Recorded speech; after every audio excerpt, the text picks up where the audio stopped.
আজকের এই মহতি সভার যোগ্যতম সম্মানিত সভাপতি সাহেব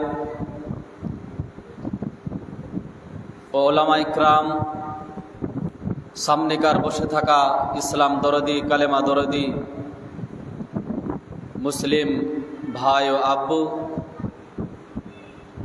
পর্দার আড়ালের অবলা সরলা সম্মানিতা মা ও বোন,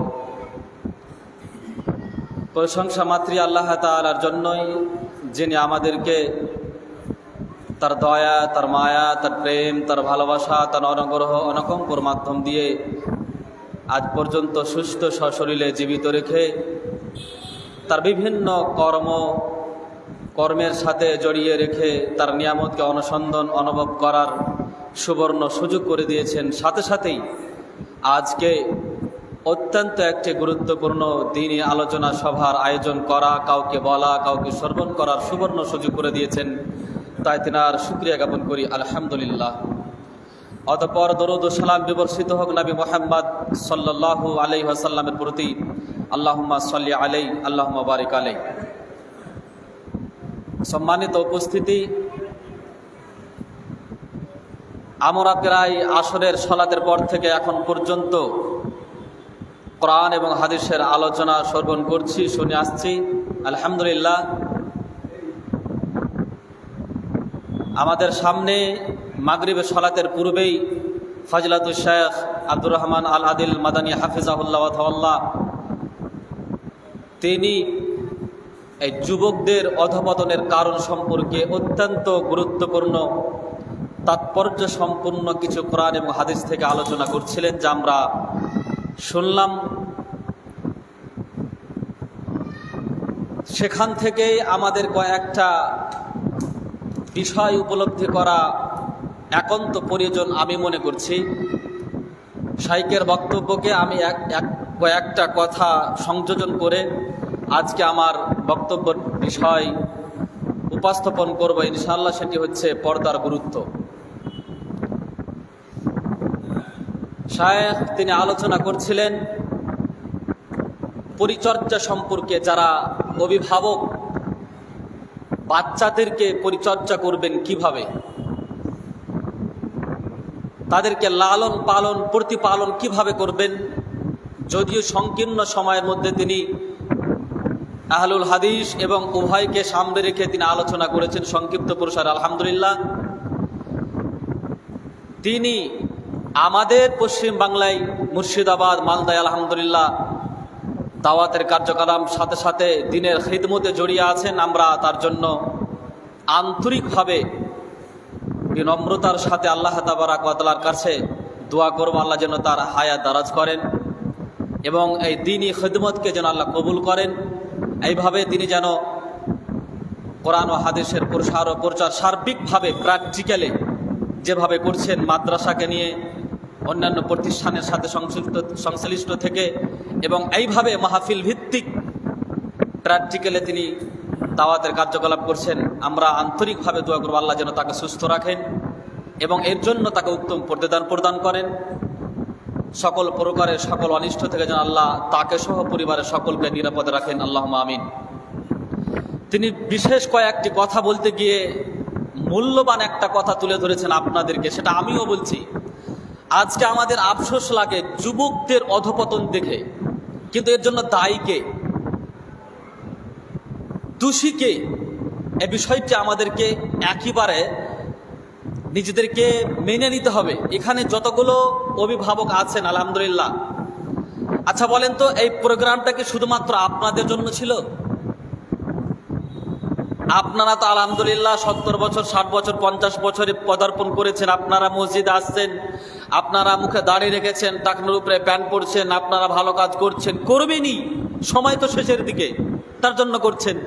কিন্তু যারা এখন যুবক, যাদের রক্ত আছে টকবগায়, যারা বিভিন্ন কাজে জর্জরিত হয়ে আছে, তারা হতে পারে আপনার সন্তান, আপনার পোতা, আপনার নাতি, কই তাদেরকে মসজিদে আনার দায়িত্ব আপনাদের আমাদের ছিল না? তারা নামাজ পড়তে আসবে, এটা আমাদের আপনাদের দায়িত্ব ছিল না? অথচ আজকে যেটা আলোচনা করছিলাম, সুম্মা লা তুসআলুনা ইয়াওমা ইযিন আনিন নাঈম, প্রত্যেক নিয়ামত সম্পর্কে আল্লাহ তাআলা আপনাকে জিজ্ঞাসা করবেন। তন্মধ্যে অন্যতম মানের একটা নিয়ামত আল্লাহ আপনাকে আমানত দিয়েছেন, শায়েখ বসে আছেন, জিজ্ঞাসা করবেন, সেটা হচ্ছে আপনার সন্তান। এই সন্তানকে সুসন্তান রূপে রূপান্তরিত করার পৃথিবীর সবচেয়ে বড় দায়িত্ব আপনার। কিন্তু আজকে আপনি মসজিদে আসেন, আপনি সর্দার, আপনি মড়ল, আপনি মাতাব্বর, আপনি গ্রামের একজন ভালো দায়িত্বশীল ব্যক্তি, আপনার মুখে দাঁড়িয়ে আছে, আপনি 5 ওয়াক্ত সালাত পড়েন, আপনি হাজি, আপনি কোরআন তেলাওয়াত করেন, আপনার সন্তান ডিজে নিয়ে বেড়ায়, আপনার সন্তান মানুষকে হত্যা করে, আপনার সন্তান প্রক্রিয়া করে বেড়ায়, আপনার সন্তান সব সময় টিভির আড্ডাতে বসে থেকে ইসলাম এবং মুসলিমকে কলঙ্কিত করে।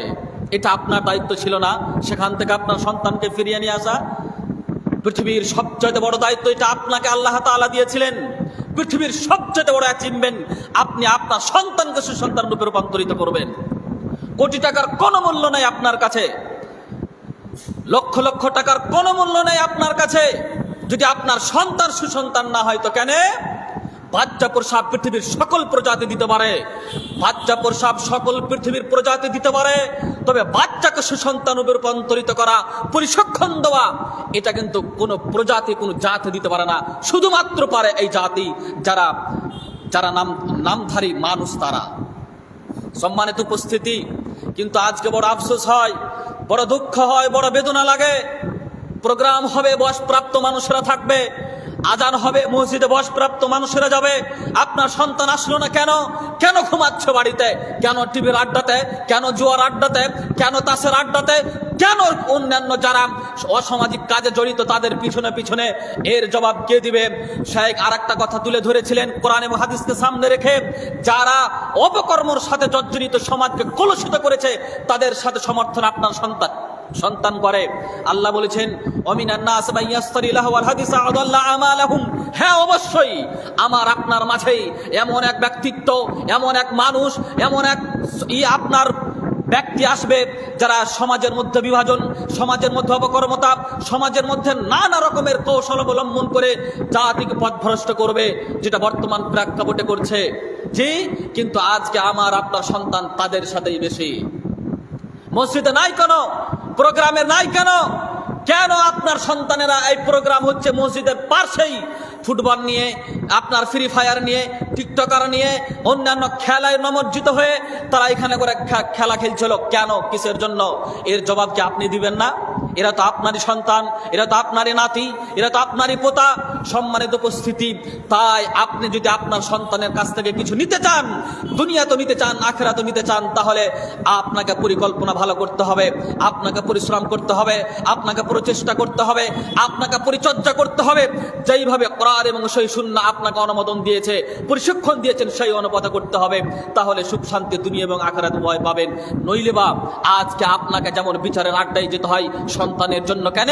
সন্তান হত্যা করেছে কাউকে, সন্তানের জন্য আপনার প্রতি কেস হয়। কেন? সন্তান কাউরে গাড়ি ভেঙে দিয়েছে তার জন্য। সন্তানের জন্য আপনাকে হেনস্থ হতে হয় সমাজের কাছে, থানাতে, কোর্টে, কাচারিতে। কেন? আপনার সন্তান কোনো মেয়েকে নিয়ে এসে ধর্ষণ করেছে অথবা আপনার বাড়িতে নিক্ষেপ করেছে, তার জন্য লক্ষ লক্ষ টাকা জরিমানা। আর আপনার মুখ কলুষিত, আপনার সমাজ কলুষিত হচ্ছে, ইসলাম অপমান হচ্ছে, মুসলিম কলঙ্কিত হচ্ছে, শুধুমাত্র আপনার অনীহার কারণে, আপনার পরিচর্যা সঠিকভাবে না করার কারণে, আপনার উদাসীনতার কারণে, আপনার অলসতার কারণে। সম্মানিত ভাই আব্বু, সম্মানিত মা বোন, যারা বয়সপ্রাপ্ত, তাদের আমি দৃষ্টি আকর্ষণ করতে যাচ্ছি। আজকে আমাদের মেন্টালিটি কোথায়? আজকে আমাদের পরিচর্যা যেভাবে হওয়া উচিত ছিল সেভাবে হচ্ছে না কেন? তারপরে আমরা আফসোস করি, তারপরে আমরা হাহাকার করি, তারপরে বলি আজকে সমাজ কলুষিত, আজকে গ্রাম কলুষিত, আজকে পাড়া কলুষিত, আজকে সন্তানেরা বেহায়াপনা করে বেড়ায়। জি না, এদের জন্য দায়ী মূলত আমরাই, মূলত যারা গার্জেন, মূলত যারা বয়সপ্রাপ্ত, মূলত যারা নাতি, যারা আপনার নানু দাদু, এরাই। আমাদেরকে সচেতন হতে হবে, তাদেরকে বুঝাতে হবে, তাদেরকে বলতে হবে। প্রত্যেকেরই এটা দায়িত্ব, এটা আপনাকে মেনে নিতে হবে। কেন? আল্লাহ তাআলা আপনাকে বলেছেন, আপনি সালাত পড়ে শুধুমাত্র নিজেই বাঁচলে জাহান্নাম থেকে হবে না, আপনার পরিবারকে বাঁচাতে হবে। ইয়া আইয়ুহাল্লাযীনা আমানু কু আনফুসাকুম ওয়া আহলিকুম নারা। আল্লাহ তাআলা বলেন, হে ঈমানদার মানুষ, যারা আমার প্রতি বিশ্বাস স্থাপন করেছো, যারা আমাকে এক বলে মেনেছো, তোমরা নিজে জাহান্নাম থেকে বাঁচো। নিজের বডিকে, নিজের দেহকে জাহান্নামের আগুন থেকে বাঁচাও। যেই জাহান্নামের আগুন দুনিয়ার আগুনের চাইতে 69-70 গুণ বেশি আপনার তাপ। সেই আগুনের পর্যালোচনা, সেই আগুনের আপনার কষ্টদায়ক শাস্তি, জাহান্নামের শাস্তি, সেখান থেকে আমাকে আপনাকে আল্লাহ নিজের দেহ, নিজের শরীরকে বাঁচাতে বলছেন। তারপরে আপনার দায়িত্ব, আল্লাহ বলছেন ও আহলিকুম নারা, তারপরে আপনার দায়িত্ব হচ্ছে, আল্লাহ বলছেন তোমরা তোমার পরিবার, তোমার আহলয়াল, তোমার সন্তান সন্ততি, তোমার স্ত্রী, তোমার ছেলে মেয়ে, তাদেরকে জাহান্নামের আগুন থেকে বাঁচাও। প্রশ্ন আপনার কাছে ছুড়ে দিলাম, প্রশ্ন আপনাকে করলাম, আজকে আপনি প্রোগ্রাম করে জাহান্নাম থেকে বাঁচার প্রচেষ্টা করছেন, আজকে আপনি নমাজ পড়ে জাহান্নাম থেকে বাঁচার প্রচেষ্টা করছেন, আজকে আপনি নিজে কোরআন তেলাওয়াত করে জাহান্নাম থেকে বাঁচার প্রচেষ্টা করছেন, আজকে আপনি হজ করে উমরা করে জাহান্নাম থেকে বাঁচার প্রচেষ্টা করছেন। আলহামদুলিল্লাহ, আপনাকে আমি সাধুবাদ জানাই, আপনার সাথে আমি জড়িয়ে আছি, আপনার জন্য আমি আন্তরিকভাবে দোয়া করি, আপনাকে স্যালুট করছি আমি। কিন্তু এটা আফসোস, বলেন তো আপনি যে সন্তানের জন্য এত কিছু করলেন, যে সন্তানকে এত ভালোবাসলেন, যাদের জন্য এত আপনার মায়া, যাদের জন্য এত প্রেম ভালোবাসা স্নেহ, তাদের জন্য কই তাদেরকে জাহান্নাম থেকে বাঁচালেন না, তাদেরকে কবরের শাস্তি থেকে বাঁচাবার প্রচেষ্টা করলেন না কেন? কিসের জন্য? আমি আপনাকে বলি, এটা আল্লাহ তাআলার গুরুতর দায়িত্ব আমাকে আপনাকে দিয়েছে। সম্মানিত মা বোন যারা বাইরে থেকে শুনছেন, তাদের আমি অনুরোধ জানাচ্ছি, আপনি শ্রবণ করুন আমার কথা। আপনার উপকারের জন্য আমি এখানে এসেছি, আপনার উপকারের জন্য এসেছি। সম্মানিত মা বোন, আপনাকে আল্লাহ তাআলা বলছেন, আপনি যেমন নামাজ পড়ে, কোরআন তেলাওয়াত করে, ভালো কাজ করে জাহান্নাম থেকে বাঁচার জন্য পরিকল্পনা প্রচেষ্টা করছেন, ঠিক তেমনি ভাবে, একইভাবে আপনার দায়িত্ব হচ্ছে আপনার সন্তানকে সুসন্তান রূপে রূপান্তরিত করে, আপনার সন্তানকে সামাজিক সন্তান তৈরি করে, আপনার সন্তানকে মসজিদমুখী করে, আপনার সন্তানকে হারাম কাজ থেকে বিরত রেখে, আপনার সন্তানকে সমস্ত অপকর্ম, অশ্লীলতা, বেহায়াপনা, নির্লজ্জাপনা থেকে মুক্তি রেখে আপনার সন্তানকে জাহান্নাম থেকে বাঁচাতে হবে।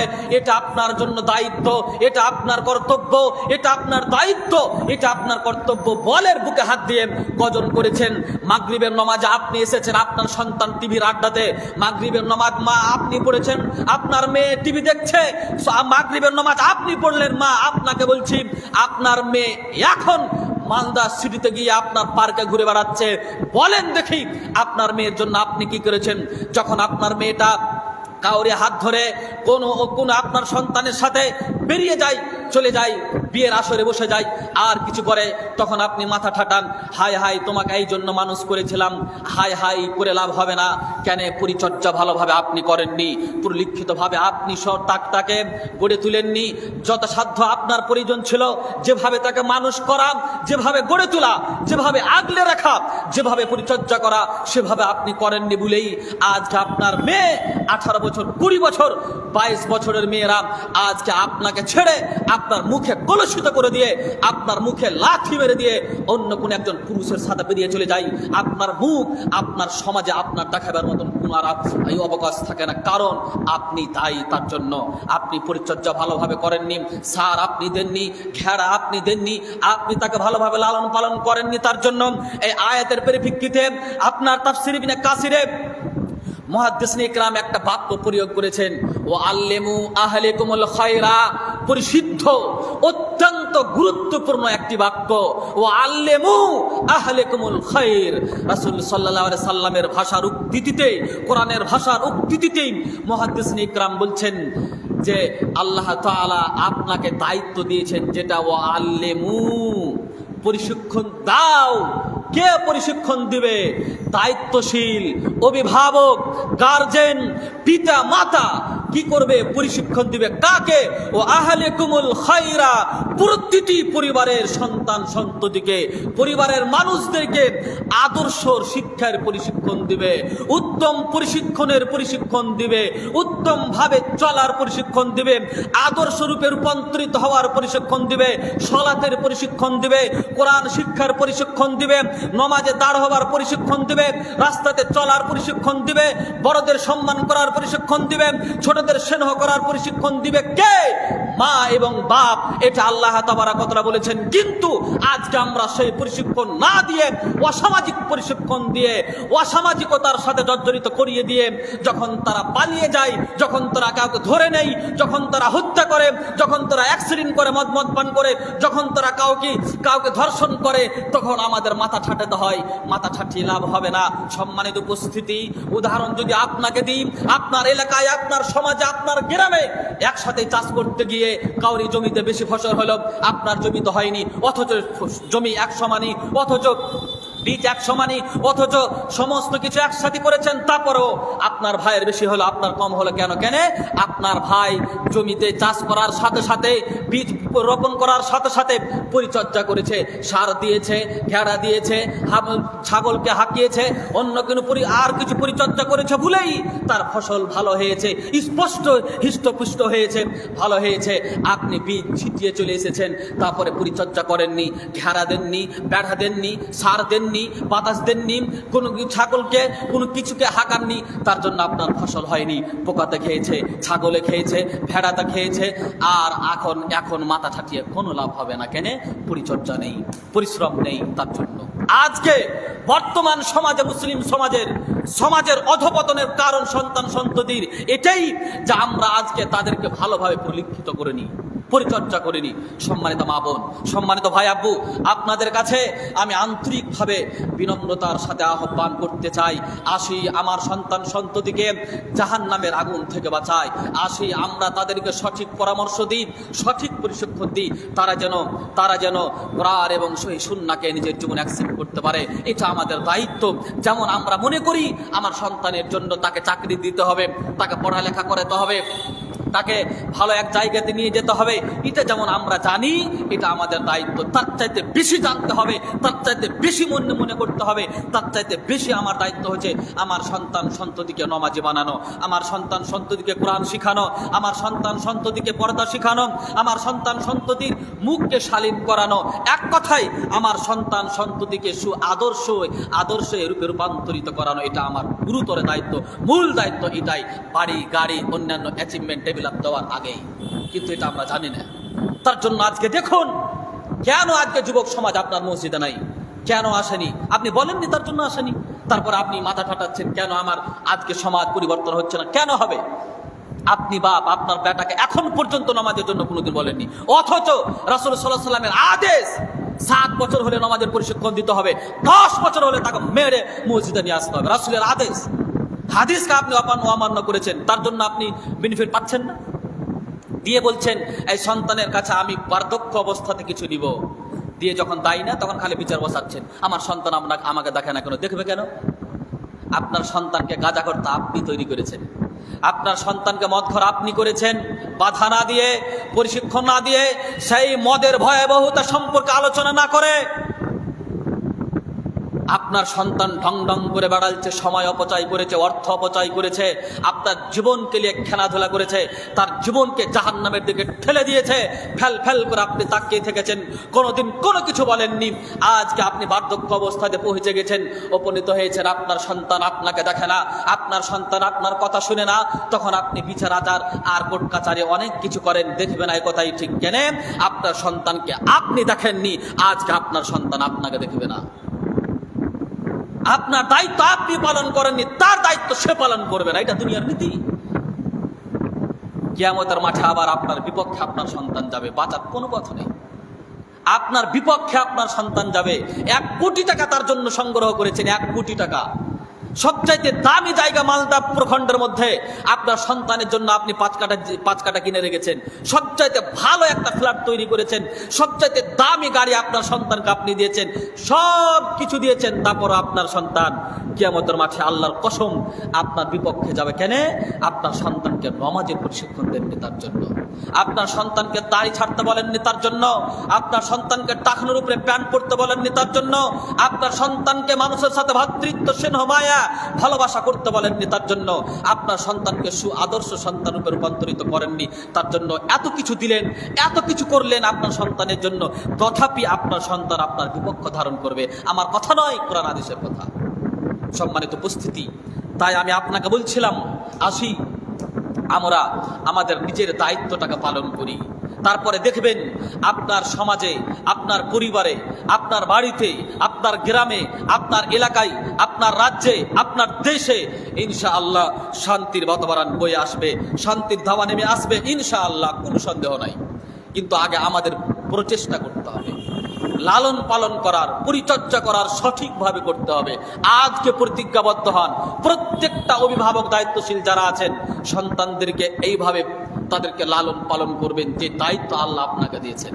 তাহলে ইনশাআল্লাহ আপনাকে ভালো লাগবে এবং দায়িত্বহীনতার সাথে আপনি এই দায়িত্ব পালন করে আপনি আল্লাহর কাছে উঠবেন।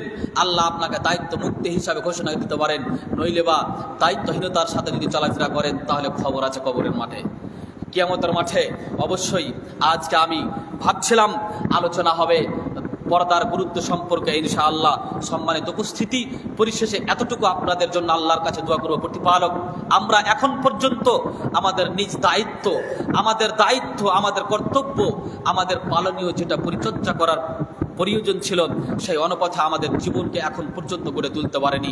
সেইভাবে আমরা আমাদের পরিবার, আমাদের সন্তান সন্ততি, আমাদের স্ত্রী, আমাদের ছেলে মেয়ে, আমাদের সমাজকে গড়ে তোলার পরিচেষ্টা এখন পর্যন্ত করতে পারিনি। আল্লাহ তুমি আমাদের তৌফিক প্রদান করো, যাতে করে আমাদের যেটা দায়িত্ব তুমি দিয়েছো সঠিক প্রশিক্ষণ দেওয়া, সঠিক বাক্য শিখিয়ে দেওয়া, সঠিকভাবে দিন শিখিয়ে দেওয়া, সঠিকভাবে ধর্ম শিখিয়ে দেওয়া, সঠিকভাবে নমাজের এবং ইসলামের প্রত্যেকটা আরকান আহকাম এগুলো প্রশিক্ষণ দেওয়া, এগুলো যে আমাদেরই দায়িত্ব ছিল আল্লাহ, যাতে করে আমরা নিজে জেনে আমাদের সন্তান সন্ততিকে জানিয়ে দিতে পারি।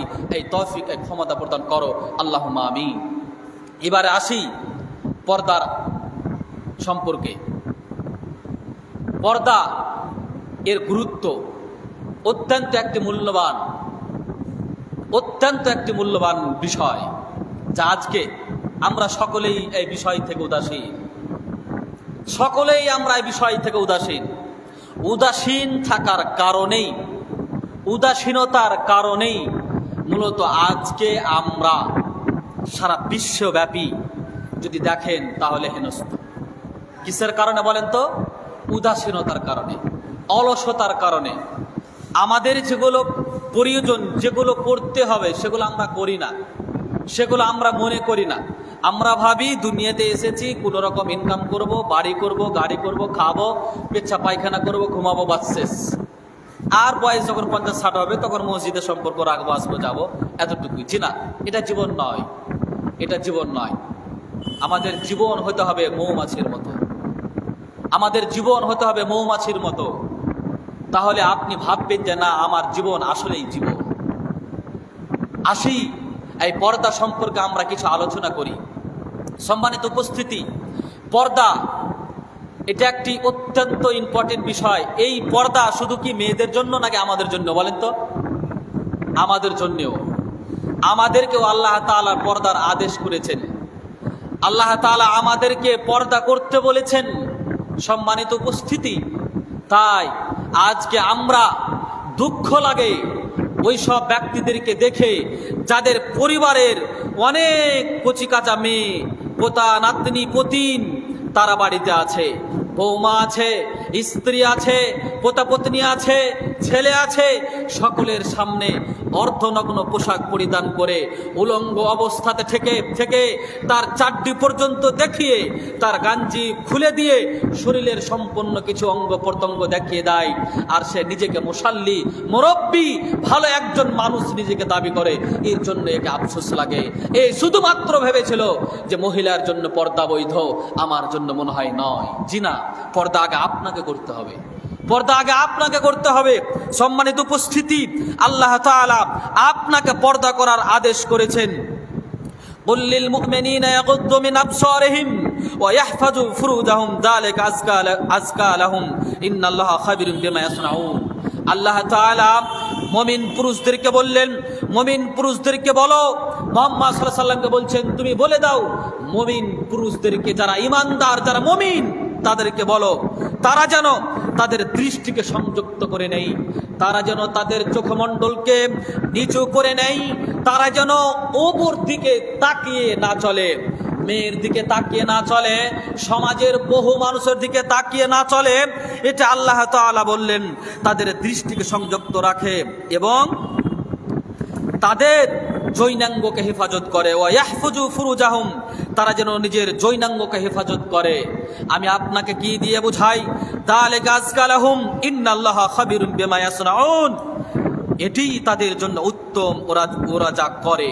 সম্মানিত উপস্থিতি, এইভাবে যদি তারা নিজের যৌনাঙ্গর হেফাজত করে, চক্ষুকে সংযুক্ত করে রাখে তথা নিয়ন্ত্রণ করে রাখে, নিচে করে করে সমাজে গ্রামে দেশে চলাফেরা করে, তাহলে রাসূল সাল্লাল্লাহু আলাইহি সাল্লাম বলছেন, আল্লাহ তাআলা বলছেন এটা ওর জন্য উত্তম কার্যকলাপ।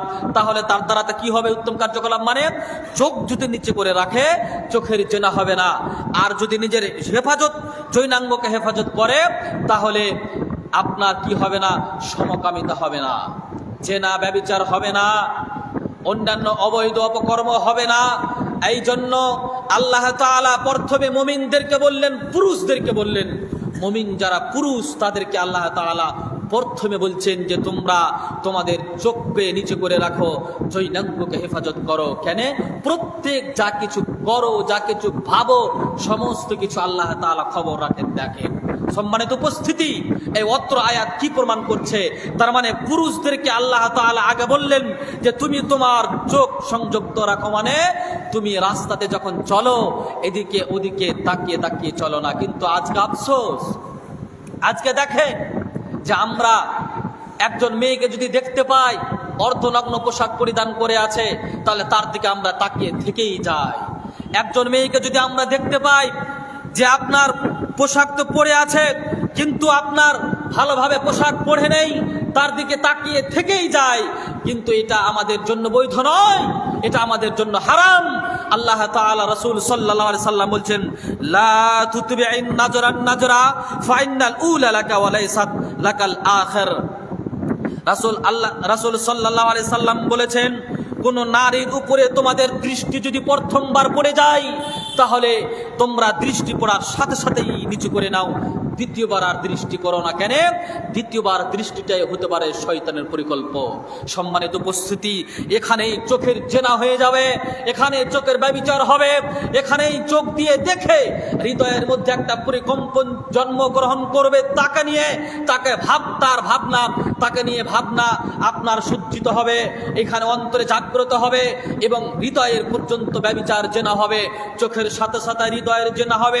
তারপরে শয়তান এমন ভাবে পরিলক্ষিত হবে, এমন পরিকল্পনা করবে, আস্তে আস্তে তার দিকে ধাবিত হওয়ার, তার কাছে যাওয়ার এই পরিকল্পনা করতে করতে হতে পারে তাকে নিজের জালে ফাঁসিয়ে দিয়ে গ্রাস করে নিয়ে তার সাথে বড় ধরনের অ্যাক্সিডেন্ট, বড় আপনার জেনা ব্যভিচার হয়ে যেতে পারে। তার জন্য আল্লাহ তাআলা আমাকে আপনাকে তথা সকল পৃথিবীর মানুষদেরকে, পুরুষদেরকে আল্লাহ তাআলা কি বললেন? সেখান থেকে বাঁচার পরিকল্পনা করতে বললেন। প্রথমেই পুরুষদেরকে একবার যদি কোনো মহিলাকে দেখো, তাহলে আর তার দিকে দ্বিতীয়বার দেখো না। তাহলে যুবকদেরকে বলি, এদের কি হবে? এরা যদি একবার তাকায়, তাহলে তাকিয়ে থেকেই যায়, শুধু থেকে যায় না, বারবার করে তাকায়, তাদেরকে খারাপ কমেন্টস করে, তাদের পুরো বডিকে নিয়ে অনেক মন্তব্য করে। বলেন দেখি এদের হৃদয় কোথায় গেল? এদের ইমানের জাজবা কোথায় গেল? এরাই তো সমাজের জন্য উজ্জ্বল নক্ষত্র ছিল, এরাই তো আজকে সমাজকে কুলুষিত করেছে, এরাই সমাজকে ধ্বংস করেছে, এরাই ইসলামকে অপমান করেছে, এরাই মুসলিমকে কলঙ্কিত করেছে। মেয়েদের দিকে তাকিয়ে তাকিয়ে খারাপ কমেন্টস করে, মেয়েদেরকে তাকিয়ে তাকিয়ে তাদের বিভিন্ন রকমের ব্যঙ্গ করে, তাদেরকে বিভিন্ন রকমের প্রতারণা করে সমাজ। সম্মানিত উপস্থিতি, এই কথা আমি আপনাকে কি দিয়ে বুঝাই? আরো আল্লাহ রাসূল সাল্লাল্লাহু আলাইহি সাল্লাম এই পুরুষদের সম্পর্কে আরো বলেছেন এরা কিভাবে সমাজের মধ্যে চলাফেরা করবে। মেয়েদের কথা পরবর্তীতে আসছে, আমি পুরুষদের কথা বলছি। সম্মানিত উপস্থিতি, যদি আমরা মনে করি শুধুমাত্র মেয়েদের জন্য পর্দা আমাদের জন্য নয়, তবে আমাদের ভুল ধারণা। আগে আমাদের পর্দা করতে হবে। কেন? মুহাম্মদ সাল্লাল্লাহু আলাইহি সাল্লাম বলছেন, লা ইয়াখলুওয়ান্না রাজুলুন বিইমরাআতিন ইল্লা কানা সালিসুহুমা শাইতান। কোন পুরুষ যেন কোনো পুরুষ যেন কোনোভাবেই কোনো নারীর সাথে একান্ত কোনো জায়গাতে যেন অবস্থান না করে। কেন? শুধুমাত্র তারা পুরুষ এবং নারী উভয় আছে এমনটা নয়, সেখানে তৃতীয় জন আছে, একজন শয়তান। শয়তান বহু একটা পরিকল্পনা করে দিয়ে, সেই শয়তান ষড়যন্ত্র করে দিয়ে এদের মধ্যে আগুন ধরিয়ে দিতে পারে, আগুন তৈরি করে দিয়ে বড় অ্যাক্সিডেন্ট করে দিতে পারে, জেনার মতন মহা ব্যভিচারের সাথে জর্জরিত করে দিতে পারে। এই জন্য কোনো পুরুষ যেন কোনো একজন মহিলার সাথে নির্জন জায়গাতে একাকীভাবে এককতার সাথে যেন কোনো জায়গাতে সাক্ষাৎ না করে। স্পষ্টভাবে পুরুষদের জন্য এই হাদিস আমাদেরকে মানতে হবে। কিন্তু আপনার সন্তানের কি হবে?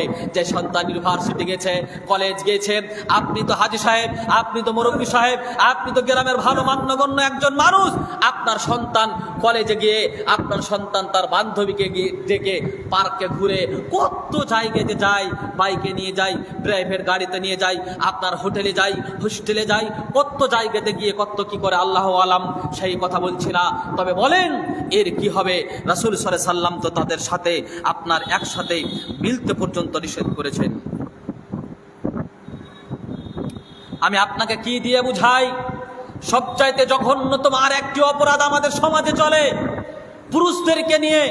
যারা পুরুষদেরকে পর্দা মনে করে না, পুরুষদেরকে পর্দার বিধান মনে করে না, সম্মানিত উপস্থিতি, তার অথচ আল্লাহ তাআলা এই পুরুষদের সম্পর্কে বলছেন, ইয়া আইয়ুহাল্লাযীনা আমানু লা তাদখুলু বুয়ুতান গায়রা বুয়ুতিকুম হাত্তা তাস্তানিসু ওয়া তুসাল্লিমু আলা আহলিহা।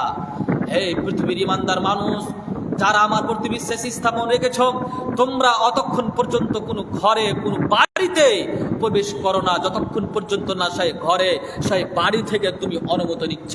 তথা কোনো বাড়ি, কোনো ঘর, কোনো বাড়ি, কোনো ঘর যাওয়ার পূর্বেই আগে সালাম দিতে হবে। সালামটাই হচ্ছে অনুমতির সার্টিফিকেট। অনুমতি যখন সালামের উত্তর হবে, অনুমতি প্রদান হয়েছে, তখন আপনি সেই ঘরে, সেই বাড়িতে প্রবেশ করতে পারেন, সেই বাড়িতে যেতে পারেন, অন্যথায় সেই বাড়িতে প্রবেশ করতে পারেন না। মুমিন পুরুষদেরকে আল্লাহ তাআলা সম্বোধন করে বললেন। কিন্তু আজকে আমরা বাড়িতে কে আছে জানার কোনো প্রয়োজন নেই। এটা আমার কাকুর বাড়ি, এটা আমার ভাবির বাড়ি, এটা আমার ভাইয়ের বাড়ি, এটা আমার খালার বাড়ি, এটা আমার গ্রামের মানুষের বাড়ি, এটা অমুকের বাড়ি।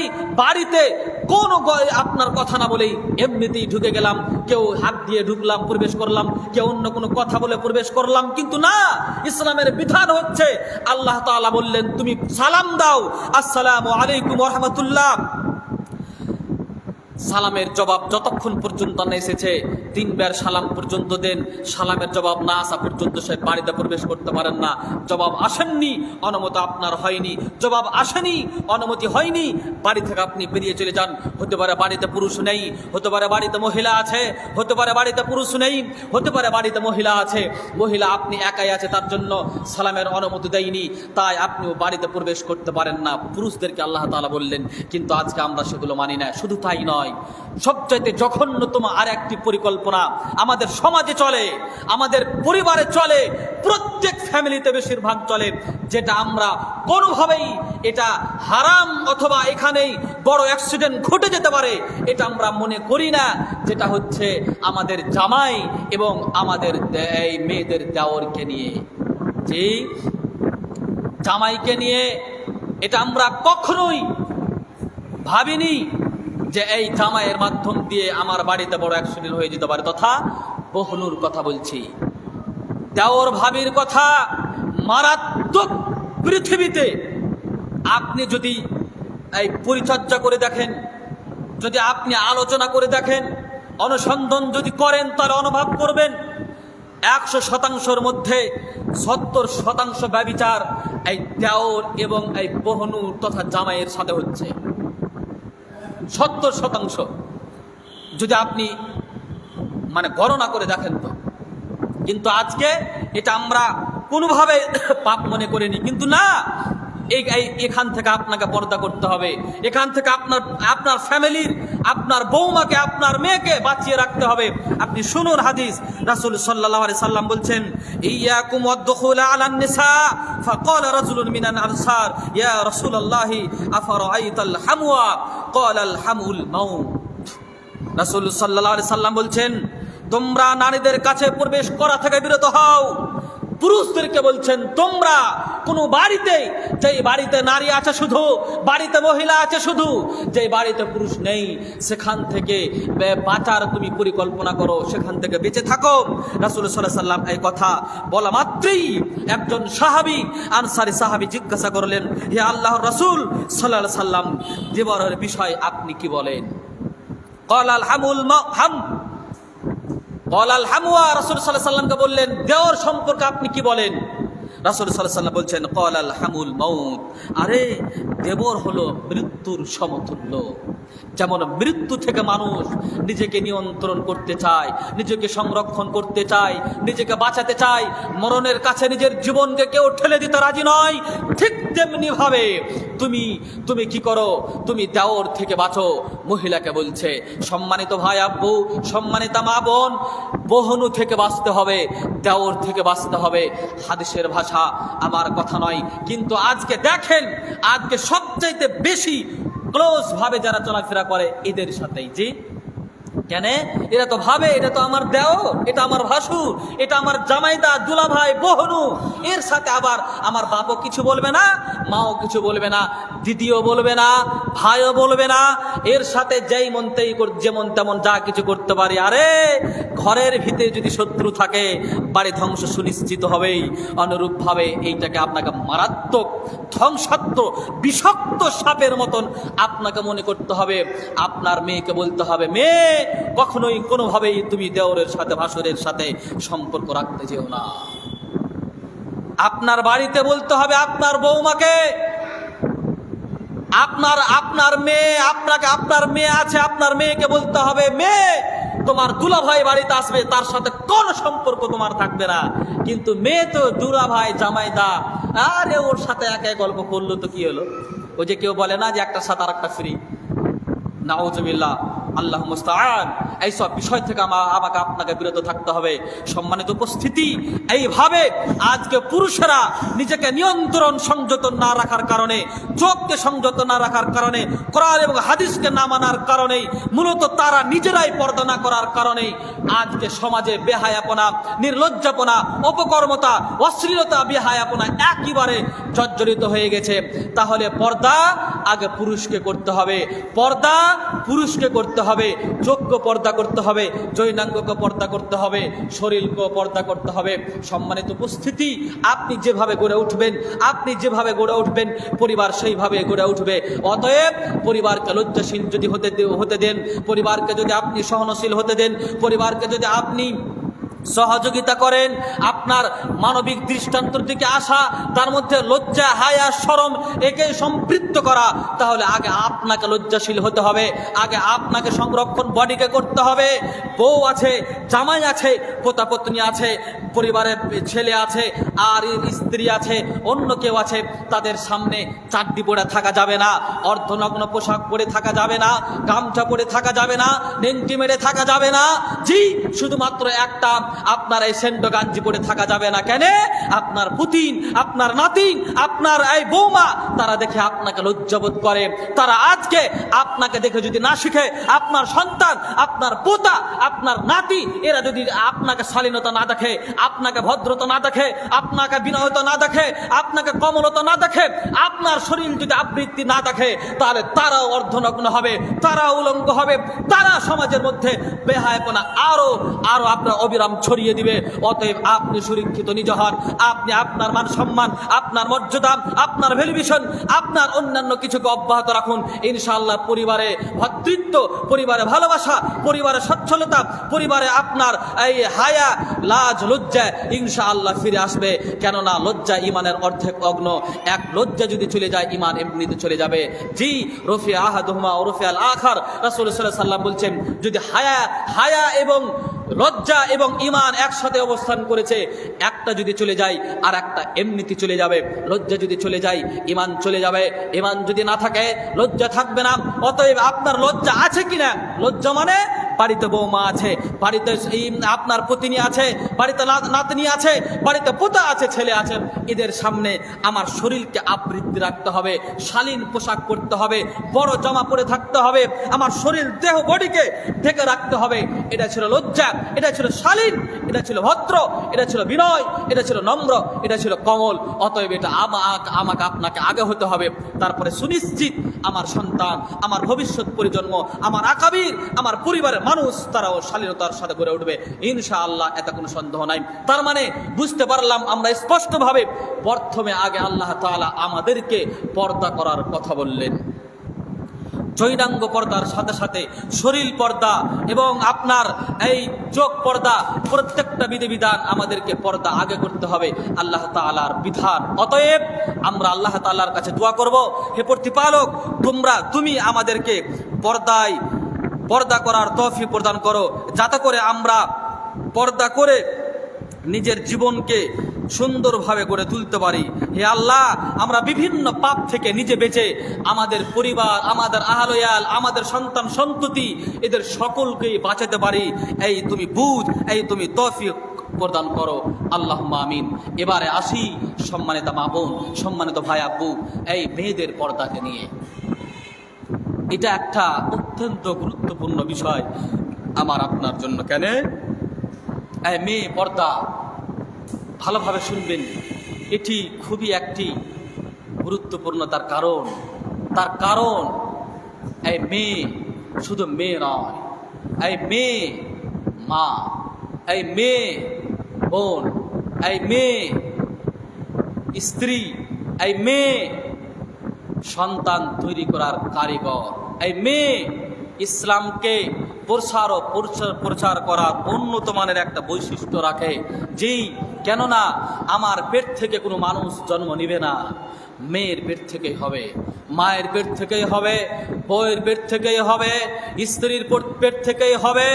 অতএব সম্মানিত ভাই আব্বু, আমি আপনাকে বলছি, মূল্যায়ন করুন কথাকে।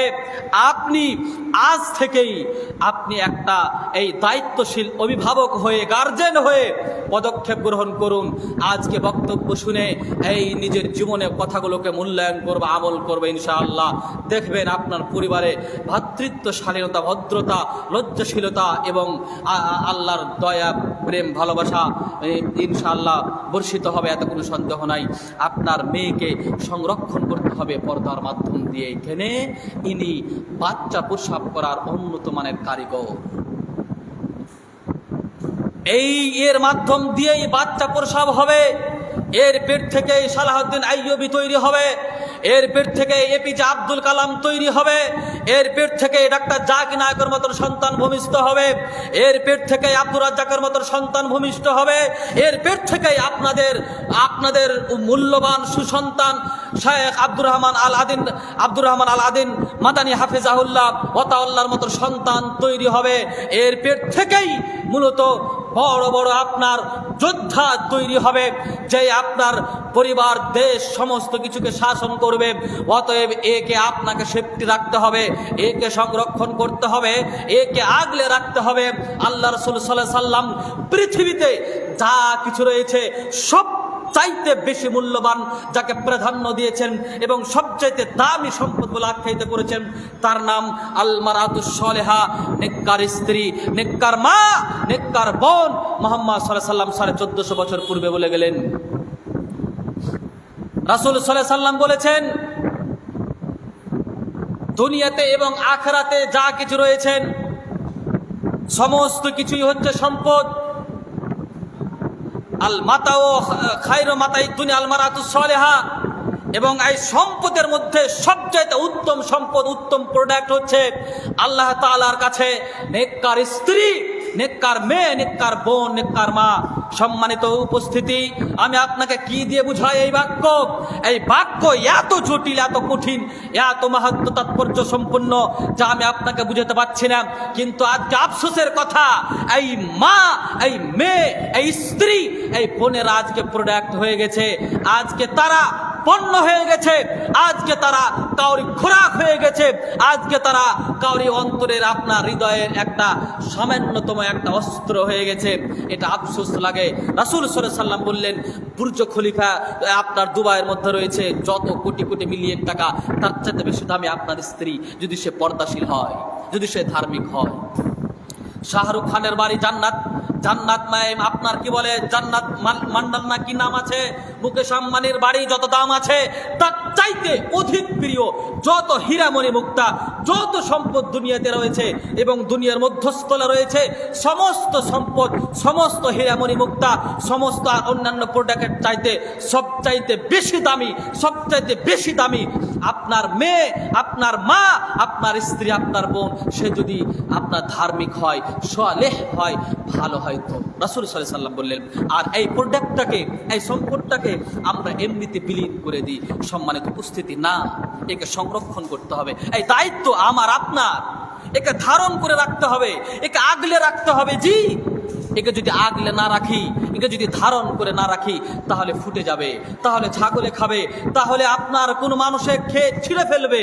তার জন্য তাকে পরিচর্যা সুন্দরভাবে করতে হবে। জি, যেমন আমি একটা বাগান লাগাই, একটা বাগান লাগাতে গেলে যেমন আমাকে এই কলার গাছ হোক, লেচুর গাছ হোক, আমের গাছ হোক, সুন্দর করে বেড়া দিয়ে সংরক্ষণ করে রাখতে হয়, যাতে করে সেই বেড়া টপকে না গিয়ে আমার বাগানকে খেয়ে নেই, যার জন্য আমি আম খেতে পাবো না, আমার ফসল হবে না, আমার ফল হবে না।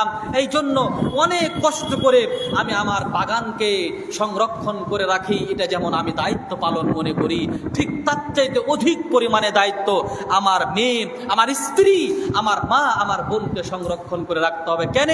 এরা সবচাইতে বেশি দামি দুনিয়ার মধ্যে। তার জন্য এদেরকে বাড়ি থেকে বের করে দিলে হবে না, যেন ভাবে ব্যবহার করলে হবে না, যেখান সেখানে সেখানে বসতে দিলে হবে না, যাত্রার সাথে যেখানে সেখানে পাঠিয়ে দিলে হবে না। এরা মূল্যহীন হয়ে যাবে, এরা ফুটো হয়ে যাবে, এদের কোনো ভ্যালুয়েশন থাকবে না, এরা মর্যাদাহীন হয়ে যাবে। তার জন্য এদেরকে সংরক্ষণ রাখতে হবে। আমার কথা নয়, আমি আপনাকে যদি একটা কথা বলি, সম্মানিত উপস্থিতি, আল্লাহ তাআলা আমাকে আপনাকে বলেছেন, ওয়াকারনা ফি বুয়ুতিকুন্না ওয়ালা তাবাররাজনা তাবাররুজাল জাহিলিয়াতিল উলা। হে নবী, আপনি বলে দিন, হে মুহাম্মদ সাল্লাল্লাহু আলাইহি সাল্লামকে আল্লাহ তাআলা বলছেন, অথবা নারীদেরকে আল্লাহ তাআলা বললেন, হে নারী জাতি, তোমরা নিজের ঘরেই তোমরা অবস্থান করে রাখো, স্বঘর গৃহে তোমরা অবস্থান করে থাকো, এবং তোমরা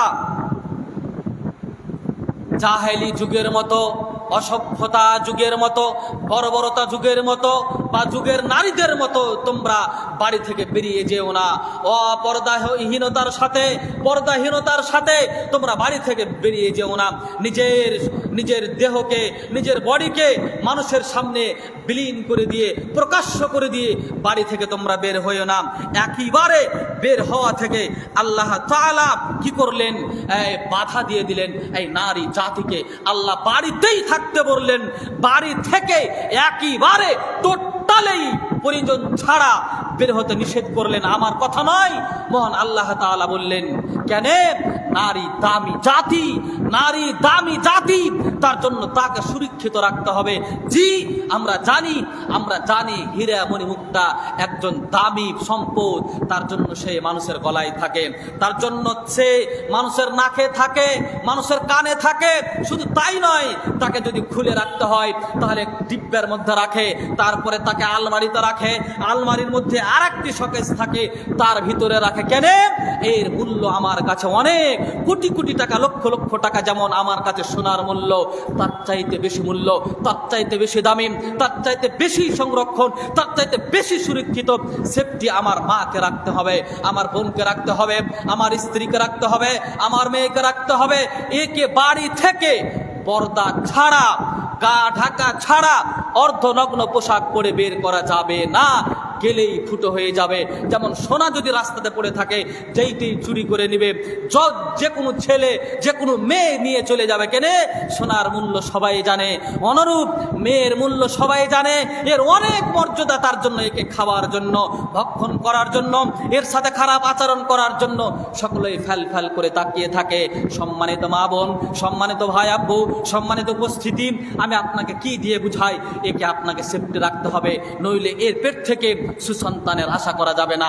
এ যদি বিকলঙ্গ হয়ে যায়, এ যদি ফুটো হয়ে যায়, একে যদি খেয়ে নেয়, একে যদি আপনার পোকা লাগার মতন পুঙ্গ করে দেয়, তাহলে এর পেট থেকে ভালো ফসল হবে না, এর পেট থেকে সালাহউদ্দিন আইয়ুবী তৈরি হবে না, এর পেট থেকে না আহমদ ইবনে হাম্বল তৈরি হবে না, এর পেট থেকে শাইখুল ইসলাম ইবনে তাইমিয়ার মতন সন্তান আসবে না, শেখ নাসিরউদ্দিন আলবানীর মতন সন্তান আসবে না, ডাক্তার জাকির নায়কের মতন সন্তান আসবে না, আশফাকুল্লাহ খান চৌধুরীর মতন সন্তান আসবে না।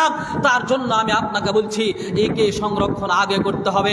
সংরক্ষণ করার, সুরক্ষিত রাখার যত পরিকল্পনা, যত ভাবনা, সমস্ত কিছু ভাবনা হলেও এই মেয়েকে, মাকে, বোনকে, স্ত্রীকে আপনাকে সংরক্ষণ করতে হবে। এটা মূল দায়িত্ব আপনার। সম্মানিত উপস্থিতি, আর যদি আমি আপনাকে বলি উদাহরণস্বরূপ, যে এই মেয়েরা বাড়ি থেকে বের হতে গেলে পর্দাহীনতার সাথে, পর্দা ছাড়াই যদি বের হয়, তাহলে এরা ফুটো হয়ে যাবে। এদেরকে সবাই দেখে ভক্ষণ করবে, ব্যভিচার করবে। এর বডি ল্যাঙ্গুয়েজ দেখে, এর চুল দেখে, এর সৌন্দর্য দেখে, এর হাত দেখে, এর পা দেখে অনেক পরিকল্পনা করে তার প্রতি আঘাত করা, তাকে খারাপ করা, তার পেটকে খারাপ করা, নষ্ট করা, তার দেহকে নষ্ট করার পরিকল্পনা করবে। কেমন? যেমন ঠিক আমরা জানি মোটর সাইকেল চলে, 4 চাকা চলে, সাইকেল চলে, প্রত্যেকটা বিষয়ের দুটো পার্ট আছে চাকার মধ্যে, 1 টায়ার, 2 টিউব। কোনোদিন কি দেখেছেন যে টিউব বাইরে আছে? দেখেছেন? টিউব বাইরে থাকে না। কেন? টিউব ভিতর থেকে আপনার হাওয়াতে ফুলে টায়ারকে সহযোগিতা করে। টায়ার পৃথিবীর সকল আপনার কিছুকে উপেক্ষা করে দিয়ে, সেই সকল কষ্টকে উপেক্ষা করে দিয়ে ঠিক সে গন্তব্যস্থলে পৌঁছে দেওয়ার জন্য মালিককে প্রচেষ্টা করে। তার মানে টায়ার বাইরে থাকে, টিউব ভিতরে থাকে। কেন? টায়ার সমস্ত কিছুর সাথে মোকাবিলা করতে পারবে, কাটার সাথে মোকাবিলা করতে পারবে, পাথরের সাথে মোকাবিলা করতে পারবে, পানির সাথে মোকাবিলা করতে পারবে, কাদার সাথে মোকাবিলা করতে পারবে, রোদের সাথে মোকাবিলা করতে পারবে, সকল কিছুরই সাথে মোকাবিলা করতে পারবে, লড়াই করতে পারবে, সকল কিছুকে উপেক্ষা করে করে করে করে গন্তব্যস্থলে চলে যেতে পারবে। কিন্তু টিউব যদি ভিতরে বাইরে হয়, টায়ার যদি ভিতরে হয়, তাহলে কি গাড়ি চলবে? কেন?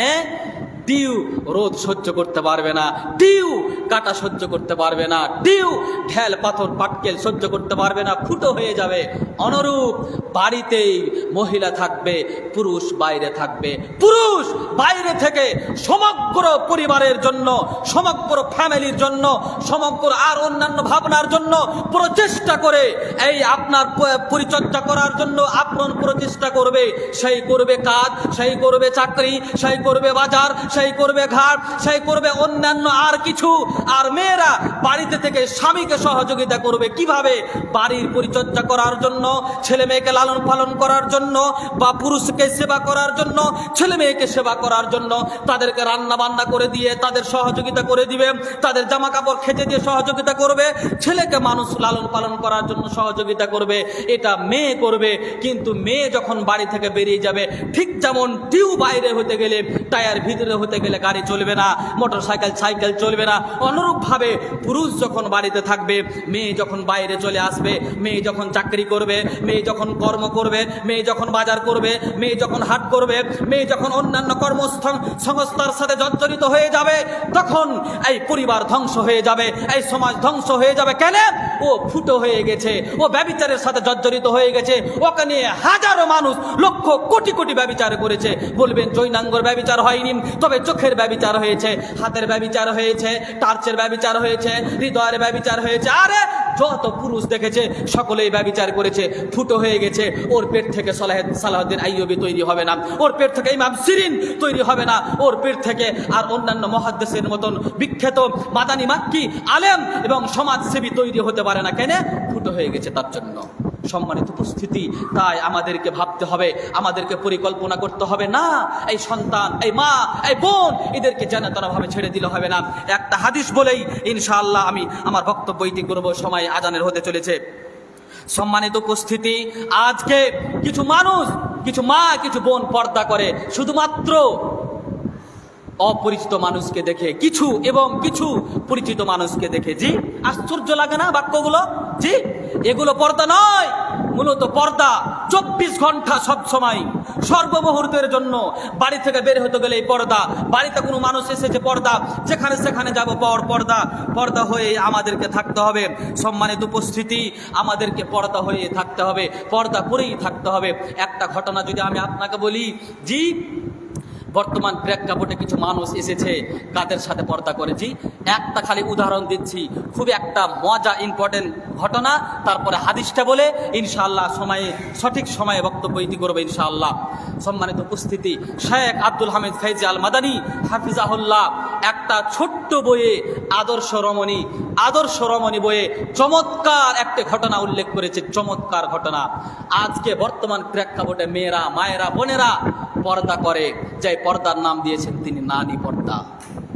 জি, মূল্যবান একটি ঘটনা ওখানে করে উল্লেখ করা হয়েছে। নানি পর্দা সংক্ষিপ্ত পরিসরের কথা, এক মহিলা বার্ধক্য অবস্থাতে উপনীত হয়েছে, তার নানি তার লাতিনকে নিয়ে, তার পোতাকে নিয়ে গোসল করতে গিয়েছে। মনে করেন আপনাদের নদীতে গোসল করতে গিয়েছে, দিয়ে তার পোতাকে বলেছে, ও ভাই যদি কোনো মানুষ আসে তাহলে বলবা আমি গোসল করতে লাগলাম। সেই শরীরের ও আপনার পোশাক ফেলে দিয়ে, ওড়না জামাকে খুলে দিয়ে আপনার গোসল করতে আরম্ভ করেছে। একটি মানুষকে দেখেছে রাস্তা দিয়ে চলে আসছে, তার পোতা দেখেছে একটা আপনার মানুষ, তার নাম, সেই মানুষটা সেই গ্রামেরই যে কোনো একটি মানুষ হোক, তার নাম দিয়েছে ফটিক। গ্রামের অমুক পাড়ার, ওই পশ্চিম পাড়ার একটা মানুষ এসেছে ফটিক, তাকে দেখে বলছে, ও নানি মানুষ এসেছে। তখন তার নানি দ্রুতগামী নিজের শরীরকে ঢেকে বলছে, কে এসেছে তাকাচ্ছে। তখন ওই পাড়ার অমুক যুবকটা তখন বলছে, ওটা তো আমাদের গ্রামেরই একজন ছেলে, যার নাম ফটিক। তার মানে তাকে পর্দা করবে না, আবার গোসল করতে লেগেছে, ফটিক তাকে দেখে চলে গেল। কিছুক্ষণ পরে তারপর আবার ডাক দিচ্ছে, নানি মানুষ।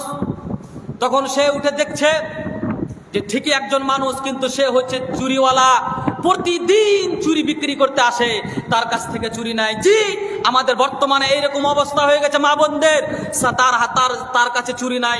যারা আপনার এই চুরি বিক্রি করে, চুরি ভরিয়া পর্যন্ত নয়, স্বামীকে কোনোদিন বলে না চুরি পড়িয়ে দাও, কিন্তু একজন চুরি বিক্রেতার কাছে চুরি পড়ে কি পড়ে না আপনাদের দিকে পড়ে? জি, তাকে বলে চুরি পড়িয়ে দাও। ছি ছি ছি ছি ছি, সমাজ গেল কোথায়? আমি তো স্বামীর প্রোডাক্ট ছিলাম, আমি কেমন করে চুরি বিক্রেতার প্রোডাক্ট হয়ে গেলাম? নাউজুবিল্লাহ, আল্লাহ মুস্তান, এটা সম্পূর্ণরূপে হারাম। এই নানি সেই বলছে তো চুরি বিক্রেতা, ইয়াকে কি করে আর পর্দা করবে? এর মানুষ নয়। আবার কেউ আসলে বলো, আবার গোসল করতে আরম্ভ করেছে। এমত অবস্থাতে পোতা বলছে, দাদি মানুষ। তখন দেখছেন একটি আপনার প্রতিদিন তার বাড়িতে দুধ দিতে যায়, দুধওয়ালা এসেছে, বলছে, এও মানুষ নয়, তুমি মানুষে চিনতে পারোনি। তখন সে মনে মনে বলল যে কেউ দুধওয়ালা মানুষ লয়, চুরিওয়ালা মানুষ লয়, গ্রামের ফটিকও মানুষ লয়, তাহলে মানুষ আবার কে? তার মানে পুরুষ মানুষ মানুষই লয়। চুপচাপ আছে, গোসল করতে আরম্ভ করেছে। মনে করেন নদীতে গোসল করছে। ইতিমধ্যে একজন আলেম, একজন ইমাম সুন্দরভাবে রাস্তা দিয়ে হেঁটে যাচ্ছিলেন এবং দেখে সে কি করছে, গলা খাকারি পর্যন্ত দিতে আরম্ভ করেছে। ওই পোতা কিন্তু দেখেছে, আর বলেনি যে দাদি মানুষ। কেনে? ও ভেবেছে আরে কেউ মানুষ হলো না তো মৌলভী সাহেবকার মানুষ হয়, তার মানে পুরুষ মানুষই লয়। জি, পোতা ভেবেছে। তখন মৌলভী সাহেবেরা আসলে গলা খাকারি দেয়, তাই না? বয়স্ক মানুষরা গলা খাকার দেয়, যুবকেরা দিবে না, ওরা দেখবে আরো। তো গলা খাকার দিতে লেগেছে। তখন তার নানি দেখেছে, দেখে একবারে লজ্জিত হয়ে কিভাবে আপনার নিজেকে ঢেকে আপনার বলছে, তুই মৌলভী সাহেব যেখানে হেঁটে যাচ্ছে তুই বললি না কেন?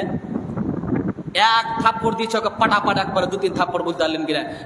তোর হুশ হলো না যে এটা গ্রামের মৌলভী সাহেব এসেছে, তুই বললি না? ওই না দাদি, কি করে বলবো? চুরিওয়ালা মানুষ হলো না, ফটিক মানুষ হলো না, দুধওয়ালা মানুষ হলো না, ও তো গ্রামের মৌলভী সাহেব, ও আবার কি করে মানুষ হয়? এই হচ্ছে আমাদের সমাজের পর্দা। তিনি বলছেন বইয়ে লিখতে গিয়ে যে মনে হচ্ছে আজকে সকলেই কাপুরুষ, শুধুমাত্র পুরুষ আলেমেরাই। তার মানে হাজারো মানুষকে দেখেছে পর্দা করবে না, তার সামনে অর্ধনগ্ন পোশাক পরিধান করে থাকবে, আরো শরীরকে খুলে দিবে, কিন্তু শুধুমাত্র আলেমকে দেখেই আপনার কাপড় পরবে। সম্মানিত মা বোন, জিনা এইভাবে চললে হবে না। আমি আপনাকে বলছি, আজকে আমি দেখলাম আপনাদের গ্রামে এইরকম যতগুলো আপনার গ্রাম রয়েছে, পুকুর এবং নদীর তলদেশে বসে এইভাবে অর্ধনগ্ন পোশাক পরে আপনার কি করে গোসল করেন।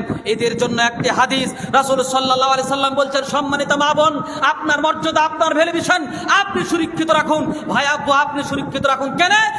দুনিয়ার মধ্যে সবচেয়ে মূল্যবান প্রোডাক্ট আপনার মা, আপনার স্ত্রী, আপনার বোন। এই জন্য একে সংরক্ষণ রাখতে হবে। না গোসল করতে দিতে যাওয়া যাবে না, আপনাকে বাড়িতে গোসলখানা তৈরি করতে হবে, কোনোভাবেই তাকে জামা কাপড় খাসতে দিতে যাওয়া হবে না। বাড়িতে খাসবে কেন? পৃথিবীর সবচেয়ে মূল্যবান প্রোডাক্ট আপনার মা, আপনার স্ত্রী, আপনার বোন। তার জন্য আপনাকে একটা হাদিস শোনাই, সিনফান মিন আহলিন নার লাম আরাহুমাম কওমুন মাহুম সিয়াতুন কাজনাবিল বাকারে ইয়াজরিবুনা বিহান নাস ওয়া নিসাউন কাসিয়াতুন আরিয়াতুন মুমিনাতুন মাইলাতুন রুউসাহুন্না কাসিয়াত আসনিমাতিল বুখতিল মামাইলাত লা ইয়াদখুলুনা জান্নাহ ওয়া লা ইয়াজিদুনা রিহাহা। রাসূল সাল্লাল্লাহু আলাইহি ওয়াসাল্লাম বলছেন, পৃথিবীর মানুষ শুনে রেখো, আমার উম্মতের মধ্যে এমন এক দুই শ্রেণী হবে যারা জাহান্নামে যাবে, জাহান্নামের অধিবাসী হবে, যাদেরকে আমি দেখিনি। আমার উম্মতের মধ্যে এমন দুই শ্রেণীর লোক হবে যারা জাহান্নামে যাবে, আমি যাদেরকে দেখিনি। তাদের এক শ্রেণী হবে যাদের হাতে থাকবে লাঠি গাভীর লেজের মতো, তারা মানুষকে মারবে। পুরুষের কথা, তারা মানুষকে মারবে। পুরুষের কথা, লাভ গাভীর নিজের মতো লাঠি থাকবে হাতে, মানুষকে মারবে। কেনে মারবে জানবে না, কেনে মার খাবে জানবে না। এর এক শ্রেণী মানুষ, তারা জাহান্নামে যাবে। দুই, সম্মানিত মা বোন, আপনাকে বলছি, আপনাকে রাসূল সাল্লাল্লাহু আলাইহি ওয়াসাল্লাম বললেন, এবং এক শ্রেণীর মা যারা কাপড় পরে থাকবে কিন্তু উলঙ্গ। কাপড় পরে থাকবে কিন্তু উলঙ্গ। ওই যে ব্লাউজ পরে আছে বুক পর্যন্ত, শরীরের সব কিছু দেখা যায়। একটু যদি হাওয়া বয়ে তাহলে শরীরের পেট পিঠ সব দেখা যায়। এই মূলত কাপড় নয়, এই মূলত পোশাক নয়। একেই রাসূল সাল্লাল্লাহু আলাইহি ওয়াসাল্লাম বললেন, কাপড় পরে থাকবে কিন্তু উলঙ্গ।